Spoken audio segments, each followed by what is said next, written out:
Welcome to Global View. Join us on this multi-visual journey around the world. Representative Omar improperly and deliberately filed for a tax status for which she was not qualified, an illegal action in both federal and state law.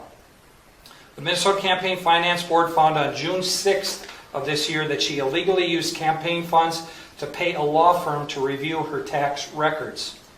The Campaign Finance Board exposed crystal clear probable cause for a tax fraud or tax evasion investigation when they discovered that Representative Omar filed as married and filing jointly with Mr. Ahmad Hirsi in 2014 and 2015.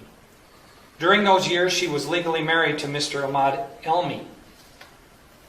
Did the illegal filing produce a lower tax liability for the couple? Did her illegal tax filing bring her tax exemption for which she was not legally qualified? Usually people choose the tax filing status that yields them the lowest tax liability. Also, the board shared that the couple filed jointly during 2 specific years. Ilhan Omar and Ahmad Hirsi have been together as a couple for 17 years. Given her record of crimes and violations of so many laws, it may be worth evaluating her claims of status in those other years as well. Second, Representative Omar lived together simultaneously with her first and second husbands at the same addresses in Minnesota and North Dakota in 2009 through 2011. The tax enforcers may need to check if she used an illegal tax filing status and obtained tax deductions, including standard deduction levels for which she was not qualified in those years.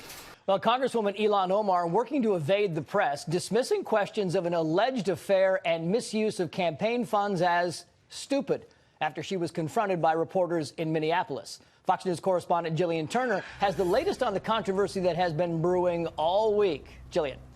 That's right, Trace. Over the last 24 hours, Minnesota Congresswoman Ilhan Omar has been fighting back a media and legal firestorm set in motion when the Federal Election Commission received a complaint about her congressional campaign. That complaint comes from the National Legal and Policy Center, a right-leaning nonprofit group. It alleges Omar conducted an extramarital affair with a Washington consultant while she was running for Congress, and that her campaign inappropriately reimbursed that very same consultant tens of thousands of dollars in travel. Caught off guard yesterday, Omar told her affiliate at a North Minneapolis grocery store to talk to the hand. Do you understand what no comments means? Congresswoman, why are you dodging these questions? These very stupid questions. But she quickly had her talking points in order.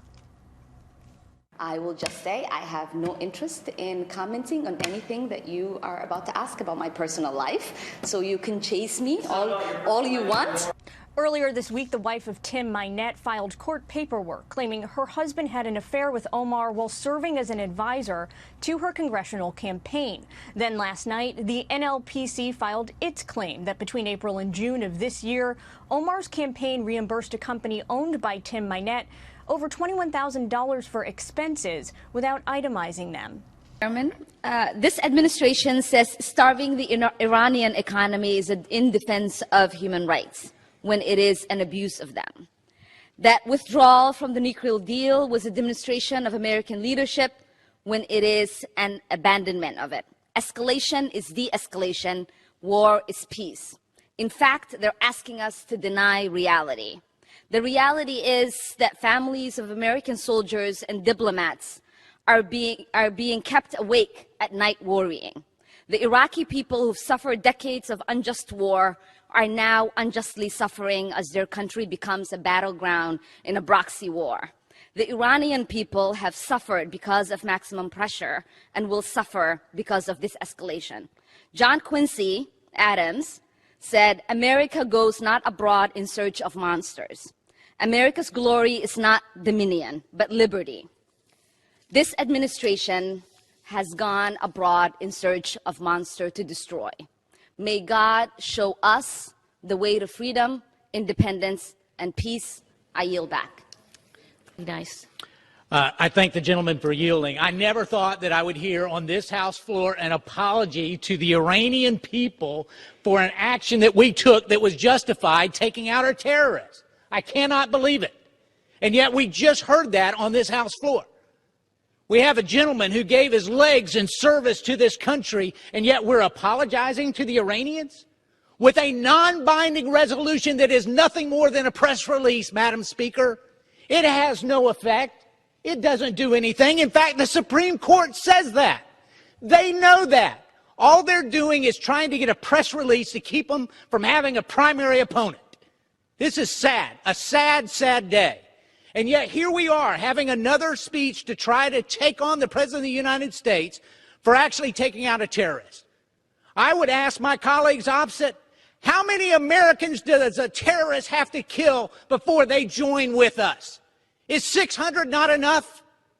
Tonight, Vladimir Putin seems to be shrewdly moving pieces around to ensure he stays in power, even after his term-limited presidency ends in 2024. Putin made a grand announcement, even projected on the side of a Moscow building, proposing sweeping changes to the Russian constitution that would strengthen the power of the parliament and prime minister and weaken the presidency. The proposed innovations envisage significant changes to the political system, the roles of executive, legislative, and judicial authority. And no sooner had Putin proposed those changes than the entire Russian government resigned, including Prime Minister Dmitry Medvedev.